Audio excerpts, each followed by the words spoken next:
मणपुरम शाखारू सशस्त्र डकायती 30 केजी सुना अलंकार लुटि नेले दुर्बृत्त। संबलपुर में बड़ धरणर डकायती हाथ में बंधुक और मारणास्त्र धरी मणपुरम गोल्ड लोन शाखा कार्यालय पशि लुट कर दुर्बृत्त। कार्यालय खोलिबा समय 10 जन लुटेरा पशि कर्मचारी को बांधि निस्तुक माड़ मारिबा सह कला कना बुलाइथिबा अभियोग होइछि।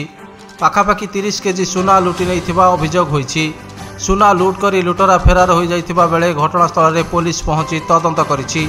सहर विभिन्न स्थान में नाकाबंदी करी पुलिस छानभिन चलाई। दिल्ली में गढ़बनी ओडिशार प्रज्ञापन मेढ़ ओडिशा मॉडल को केन्द्र खारज।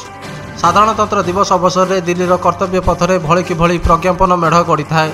केन्द्रर विभिन्न संस्था और राज्य मान पक्षर प्रज्ञापन मेढ़ प्रस्तुत कर प्रदर्शित कर किंतु विडंबनार विषय एथर दिल्ली में देखा मिलबनी ओडिशार प्रज्ञापन मेढ़। राज्य में बीजेपी सरकार, केन्द्र में भी बीजेपी सरकार, किंतु डबल इंजिन सरकार सत्वे भी एथर दिल्ली कर्तव्य पथरे गढ़बनी ओडिशा प्रज्ञापन मेढ़।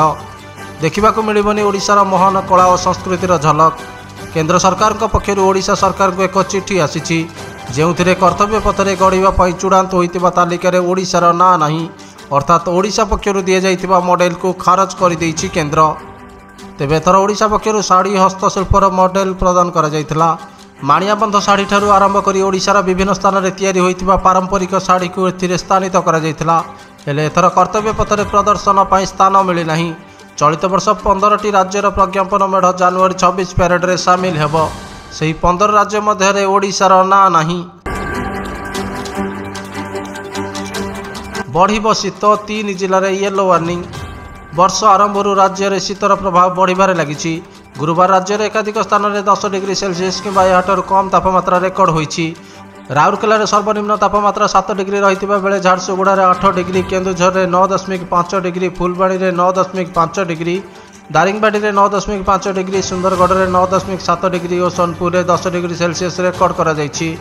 भुवनेश्वर में 7 दिन में तापमात्रा 4.8 डिग्री सेल्सियस ह्रास पाई।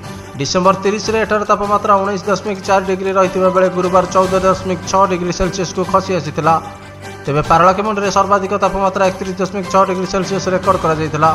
अन्य पक्षरे ढेंकानाल और कंधमाल में घन कुहुड़ी जनजीवन को अस्तव्यस्त करुछि। सेहीपरि कलाहांडी, कोरापुट और गंजाम में हालुका कुहुड़ीर आस्तरण देखा मिली। आसंता 5 दिन पर्यंत राति तापमात्रा विशेष परिवर्तन हेब नहीं। अनुगुल, कंधमाल और ढेंकानाल में घन कुहुड़ी पर आंचलिक पाणीपाग विज्ञान केन्द्र येलो वार्निंग जारी करिछि। दिल्ली विधानसभा निर्वाचन को नहीं आसिला बड़ अपडेट। दिल्ली विधानसभा निर्वाचन को नहीं सरगरम राजनीति। सूचना अनुसार केंद्रीय निर्वाचन आयोग 7 कि 8 जनवरी में दिल्ली विधानसभा निर्वाचन तारीख घोषणा करिपारंती। फेब्रुआरी द्वितीय सप्ताह में दिल्ली में निर्वाचन हेब और फलाफल 15 फेब्रुआरी पर आसिब बोली कहुछि। सूचना अनुसार 11 ରୁ 13 फेब्रुआरी मध्य दिल्ली में गोटे पर्यायर भोट शेष हेब। भोट गणना 15 कि 16 फेब्रुआरी हो पारे। अर्थात गोटे प्रकार दिल्ली विधानसभा निर्वाचन पर केंद्रीय निर्वाचन आयोग प्रस्तुति प्राय शेष पर्यायर पहुंची। केंद्रीय निर्वाचन आयोग मध्य जनवरी 6 सुधा दिल्ली में नूतन भोटर तालिका प्रकाश करेंगे।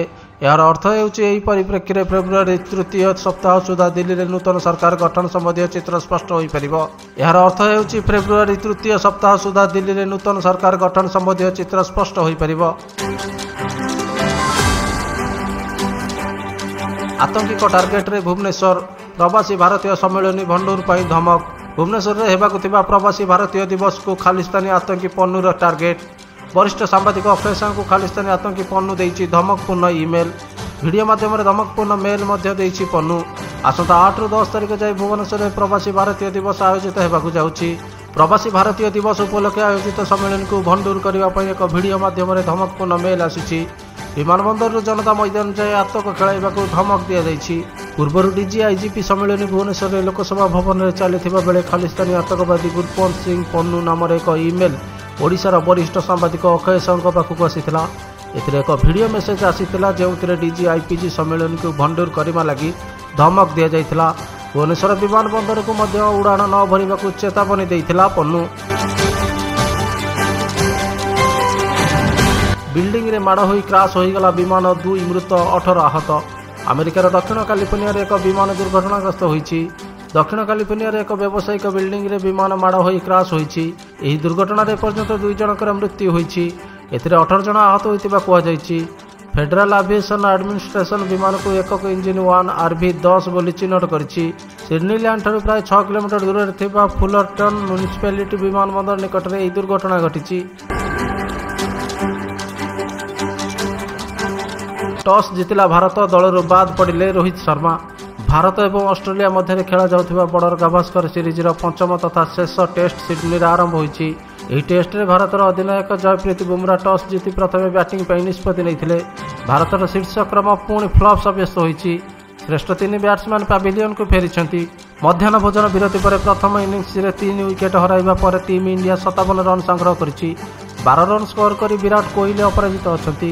ମଧ୍ୟାହ୍ନ ଭୋଜନ ଠିକ୍ ପୂର୍ବରୁ ନଥନ୍ ଲିୟନ୍ ଗିଲ୍ଙ୍କୁ ଆଉଟ୍ କରିଥିଲେ। ସେ 20 ରନ୍ ସ୍କୋର କରିଥିଲେ। ତୃତୀୟ ୱିକେଟ୍ ପାଇଁ ଗିଲ୍ କୋହଲିଙ୍କ ସହ 40 ରନ୍ ଭାଗିଦାରୀ କରିଥିଲେ। ଏଥିସହିତ ଯଶସ୍ୱୀ 10 ରନ୍ ସ୍କୋର କରିବା ସହିତ ରାହୁଲ 4 ରନ୍ ସ୍କୋର କରିବା ପରେ ମିଚେଲ ଷ୍ଟାର୍କଙ୍କ ଶିକାର ହୋଇଥିଲେ। ଏହି ଟେଷ୍ଟରେ ରୋହିତ ଶର୍ମାଙ୍କୁ ବିଶ୍ରାମ ଦିଆଯାଇଛି।